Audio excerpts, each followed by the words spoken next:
नमस्कार। आज अपन प्रश्नावली 9 निर्देशांक ज्यामिति इसको देखेंगे। निर्देशांक ज्यामिति क्या होती है? निर्देशांक यानी कि निर्देशांक, इसका अर्थ है निर्देशित करना।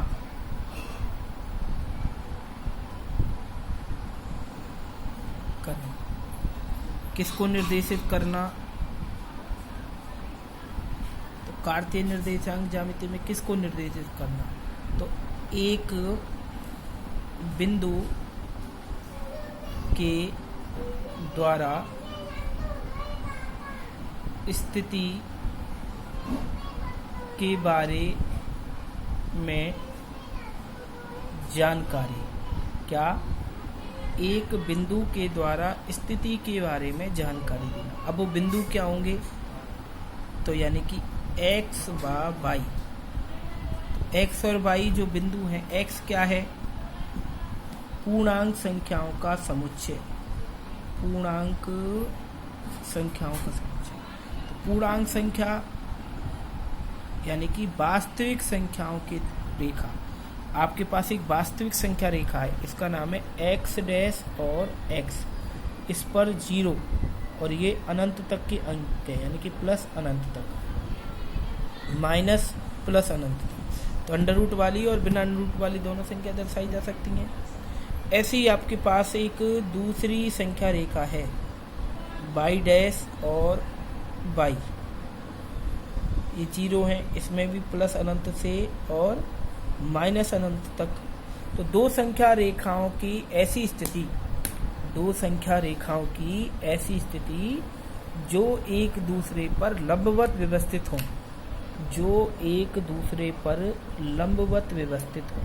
तो ये हो गई y और ये हो गई y डैश,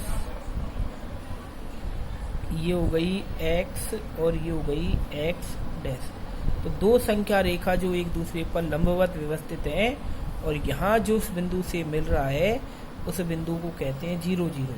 तो दो संख्या रेखा एक दूसरे पर लंबवत व्यवस्थित है।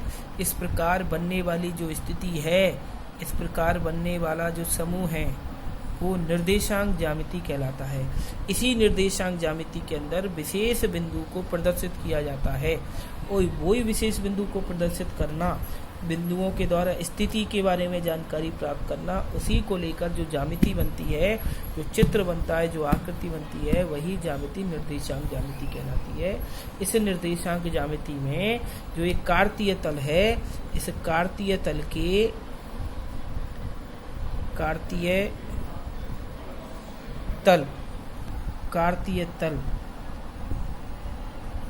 तल में इसके 4 भाग हैं। कार्तीय तल 4 भागों में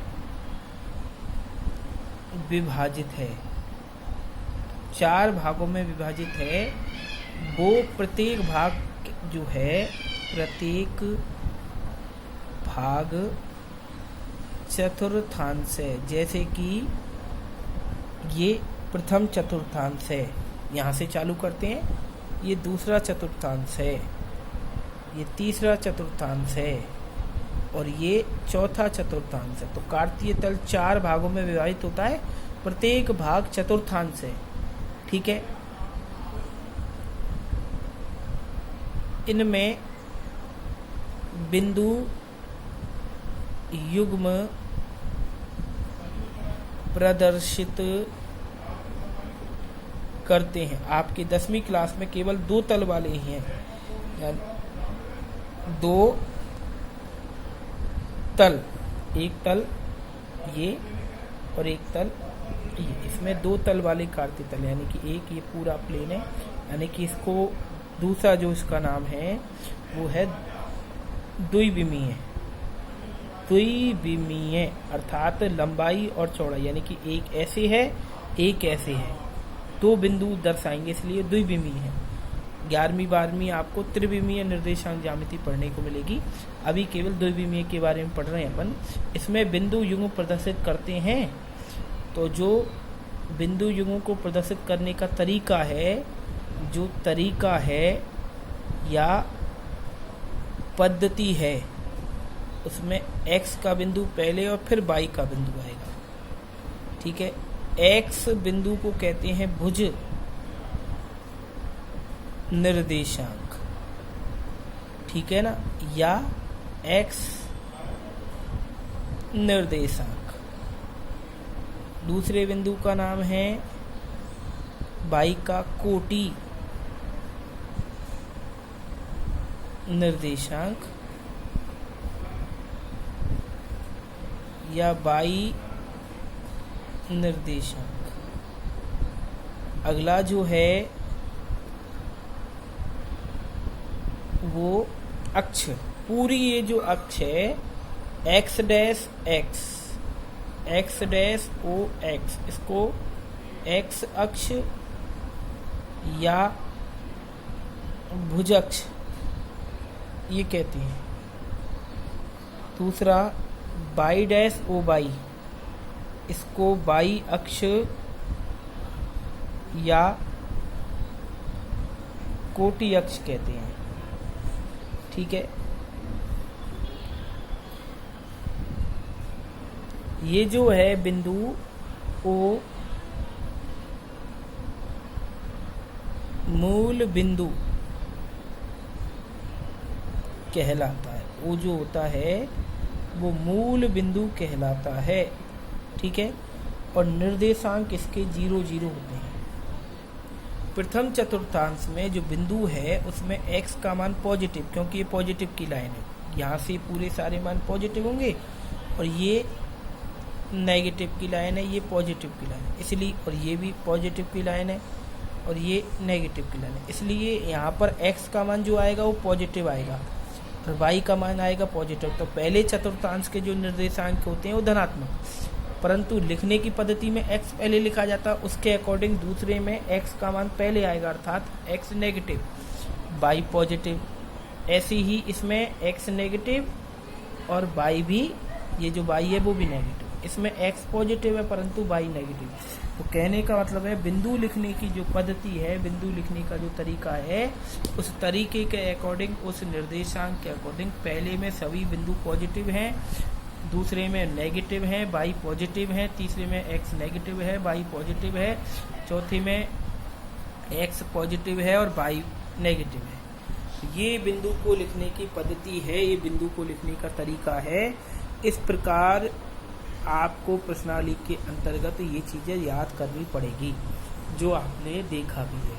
अब आप आगे सीखेंगे इस प्रश्नावली का महत्वपूर्ण चीज जो बोर्ड की परीक्षा में आती है। पिछले 1-2 साल पहले, पिछले सालों तक बोर्ड की परीक्षाओं में एक प्रश्न पूछा जाता था। क्वेश्चन बिंदु 3,4 तथा 3,4 की x अक्ष से दूरी। अब एक प्रश्न बार, तो इस प्रश्न का अपन ज्योमेट्रिकल रूप देखेंगे कि इस प्रश्न को सरल कैसे करना चाहिए। अब आप जानते हैं 3,4 जो बिंदु है किस चतुर्थांश का है?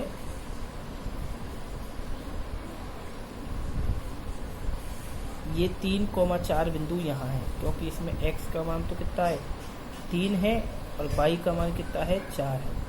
तो ये जो दूरी है वो यहाँ से यहाँ तक की दूरी है, अर्थात 3 दूरी है। ये जो दूरी है वो यहाँ से यहाँ तक की दूरी है, अर्थात 4 दूरी है। तो इस बिंदु की आप देख रहे हैं ये पूरी x अक्ष है, ये 4 दूरी है, तो ये भी कितनी दूरी हो गई 4। ठीक है, और ये 3 दूरी है यहाँ से यहाँ तक, तो ये कौन सी अक्ष है y अक्ष। तो इस, ये पूरी y अक्ष है, तो ये 3 है, तो ये भी 3 हो गई, अर्थात इस बिंदु की y अक्ष से दूरी 3 हो गई और x अक्ष से दूरी कितनी हो गई 4 हो गई। यानी P बिंदु की x अक्ष से दूरी 4 और y अक्ष से दूरी, एक्स अक्ष से दूरी 4, उसका बाई निर्देशांक, और बाई अक्ष से दूरी कितनी हो गई 3। यानी कि आपको ये बात ध्यान रखनी है, नोट करनी है कि एक्स अक्ष से दूरी, देखिए एक्स अक्ष से दूरी 4 आई है, 4 क्या है, बाई निर्देशांक है, तो इसलिए एक्स अक्ष से दूरी क्या होगी, बाई निर्देशांक, और बाई अक्ष से दूरी, जो बाई अक्ष से डिस्टेंस होगी वो होगी एक्स निर्देशांक। कौन सा निर्देशांक, एक्स निर्देशांक।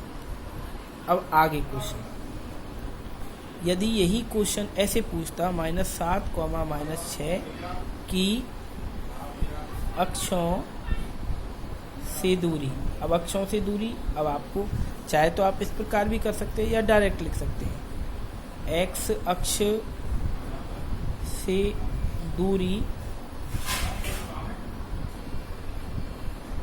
अब -6 नहीं लिखेंगे क्योंकि दूरी ऋणात्मक नहीं होती है, इसलिए 6 ही लिखेंगे, चाहे वो चिन्ह माइनस का क्यों नहीं हो, लेकिन दूरी हमेशा धनात्मक लिखी जाएगी।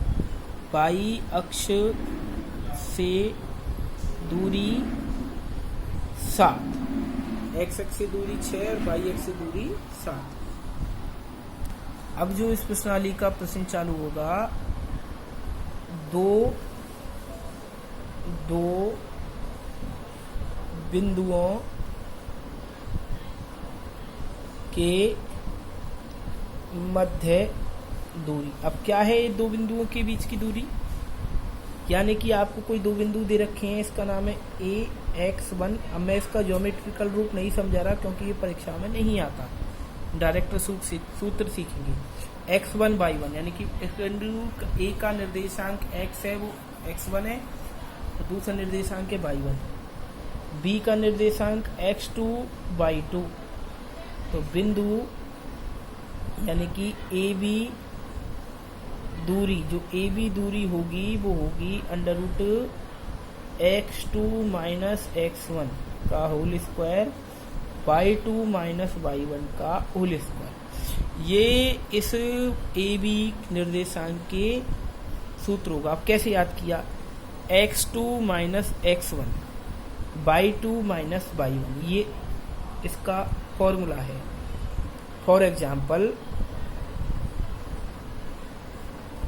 कि 3,4 तथा -5,2 के मध्य की दूरी ज्ञात करो। कैसे करेंगे अपन इसको हल, बिंदु A 3,4, बिंदु B -5 और 2, तो AB दूरी √x2, सूत्र, पहले सूत्र लिखना चाहिए। हमेशा एक प्रश्न करने में एक बार सूत्र जरूर लिखें। परीक्षाओं में एक प्रश्नावली का एक ही प्रश्न आता है, 10 प्रश्न नहीं आते, इसलिए सूत्र को लिखना चाहिए और बार बार अभ्यास करना चाहिए, जिससे कि प्रैक्टिस बने। ये सूत्र रहा x2, मान के चलो मैं इसका ये चिन्ह है, ये ऐसा नहीं है, ऐसा है, ये माइनस का है और ये भी माइनस का है, तो देखिए, और ये भी माइनस का है, तो देखिए x2 -5। अब x1 का मान जो भी होगा उसका चिन्ह बदल जाएगा, इसका मतलब है -x1। यदि x1 का चिन्ह जो भी होगा उसका चिन्ह बदल जाएगा। अब देखिए x1 का मान कितना है, 5। सुविधा की दृष्टि से कई लोग ऐसे लिख लेते हैं इसमें कि x1 y1, आप लिख सकते हैं x2 y2। तो देखिए x2 - x1 y2 - y1, यानी कि 2 - 4, ठीक है। तो इसका चिन्ह काय का था, यहाँ पर सॉरी माइनस के चिन्ह है, तो देखिए 5 x, ये चिन्ह मैंने बदल थी थे ना बाद में, तो x1 कितना है 5, x2 कितना है 5 और x1 कितना है -3, परंतु चिन्ह काय का है, तो ये प्लस के 3 हो जाएंगे। ये क्या है, बाई 2 माइनस बाई 1, इसका चिन्ह काय का है माइनस का, तो इसके चिन्ह बदल जाएंगे, ये क्या जाएंगे प्लस के, 5 प्लस के, और ये कितना हो गया माइनस के 2 का स्क्वायर, और ये हो गया 6 का स्क्वायर। ठीक है, ये हो गया 2 का वर्ग करेंगे तो कितना हो जाएगा 4, और 6 का वर्ग करेंगे तो कितना हो जाएगा 36, यानी कि √40। अब चूंकि दूरी जो भी होती है वो इकाई में आती है, तो इसलिए अब इकाई के स्थान पर मात्रक भी लिख सकते हैं और इकाई भी लिख सकते हैं। जैसे कि दूरी होती है सेंटीमीटर, मीटर में आती है ना, ये उस हिसाब से। तो इस प्रश्नावली का ये एक इम्पॉर्टेंट टॉपिक था। अभी इस प्रश्नावली में से प्रश्न कैसे पूछे जाते हैं, प्रश्नावली के प्रश्न कैसे होंगे, वो अपन अगले वीडियो में देखेंगे।